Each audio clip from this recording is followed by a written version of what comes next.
Bien, ya. El milagro económico. Como les comentaba, es una denominación acuñada por los Chicago Boys porque en este periodo Chile tuvo un crecimiento económico importante, que dura poco, sí, dura un par de años, de 77 al 81, y sobre todo aquí lo que pasa es que hay grandes avances a nivel país, pero eso no necesariamente se ve reflejado en lo micro, ¿ya? Como les explicaba, gran parte de la población comienza a acceder a ciertos bienes y servicios, y ojo, que también hay otra cuestión importante acá, el rol que comienza a cumplir los medios de comunicación y la televisión. Muchos programas de entretención, se traen grandes espectáculos desde el extranjero, ¿cómo se llama esto? Cantantes de mucho lujo, y que empiezan a ser exhibidos en la televisión, y la gente ve eso, y tienen esa sensación también de que el país está muy bien, de que hay alegría, etcétera. Bueno, esta fotografía que ustedes pueden ver acá es el economista Milton Friedman, no sé quién es el señor que está al lado, y bueno, este es Pinochet, que se reúne con... Milton Friedman es uno de los padres de la economía de libre mercado, monetarista que se le dice, y que enseñaba en la escuela de Chicago. Era un profesor de la escuela de Chicago. Con el cual muchos de los Chicago Boys tuvieron clase. Fue su profe en algunos ramos de la Universidad de Chicago cuando hicieron sus posgrados. Bueno, aquí pueden ver algunos videos que muestran como los comerciales de la época y cómo la gente empezó a acceder al consumo a través de la televisión. Bien. También hay un pequeño artículo sobre un programa que se llamó Sabor Latino, que animaba a Antonio Bodanovich. Antonio Bodanovich fue un ingeniero comercial de la Católica, que estaba a favor del gobierno de Pinochet, eh, y que fue uno de sus animadores principales del canal de televisión nacional, ¿ya? Y animaba este programa que se llamaba Sabor Latino, que fue uno de los primeros programas que generó harta controversia, porque fue uno de los primeros programas que mostró una vedette, ¿ya? Como semidesnuda, y obviamente acuérdense que había mucho tema, la iglesia tenía mucho poder, eh, y generó harto revuelo para la época. Pero ahí está el otro lado del espectáculo y de generar adhesión y que la gente viera la televisión. Entonces, habían como dos mundos, el mundo de los negocios, y por otro lado también estaba este mundo conservador, religioso, que a veces chocaban. Pero lo que tenían en común era que ambos eran anticomunistas, entonces eso lo unía. El ser anticomunista unía a conservadores, católicos y neoliberales que estaban a favor de los negocios.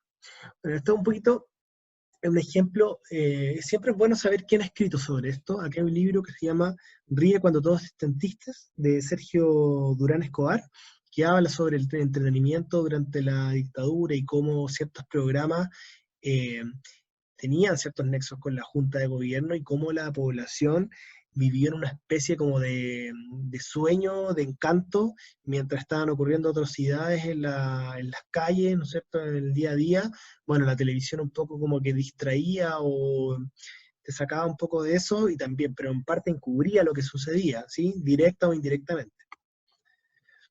Bueno, como pueden ver acá, bueno, el programa más famoso que funcionó hasta hace muy poco, Sábado Gigante, la venta de distintos artículos en la televisión, esta vedette famosa que apareció en este programa, y también eh, las primeras, los primeros ofrecimientos en el área educativa, ¿sí?, que la gente entrara a la universidad y que se educara, etc.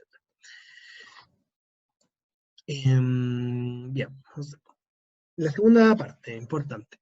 Desde el año 82 hay un cambio en la dictadura que se pasa de un liberalismo ortodoxo, es decir, como de manual, a un liberalismo más pragmático, porque lo que va a suceder en el año 81 es que el modelo falla.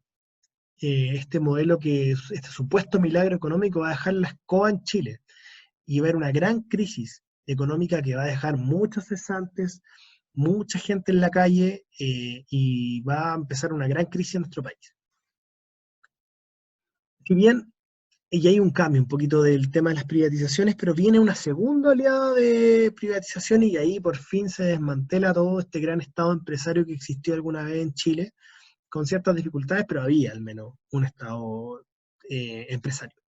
Y finalmente, bueno, la transición pactada a la democracia, porque finalmente no hay una destitución de Pinochet a través de las fuerzas, sino que hay un pacto en el cual Pinochet va a poder seguir en el poder como senador.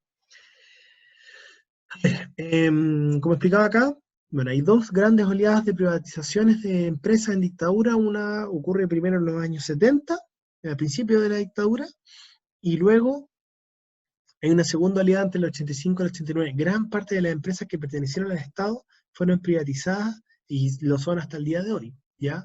¿Cuál es el problema que hay empresas privadas? O sea, en realidad no hay gran problema de que existan personas que quieran hacer sus negocios.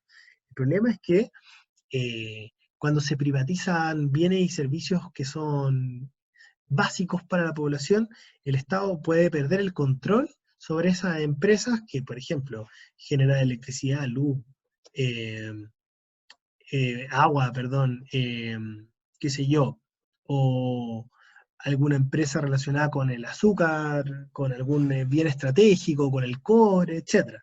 Como me refiero al azúcar porque Yansa, que fue una empresa del Estado, LAN también, LAN Chile, ¿no es cierto? Fue una empresa que perteneció al Estado. CAP también, la Compañía Acerera del Pacífico, etcétera, ¿ya? Sokimich también se privatizó al final de la dictadura. Bien, y vamos a dejarlo hasta acá. ¿Qué va a pasar entonces?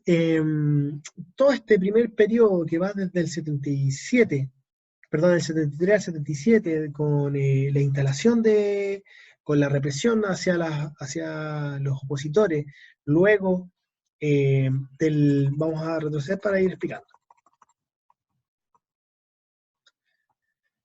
Entonces, 73 al 77, toda la fase de represión y que la Junta se instala, finalmente esto no iba a ser un gobierno temporal, el 77 hasta el 82, el modelo se instala, se pone una constitución política que supuestamente se validó en un plebiscito, ¿no es cierto?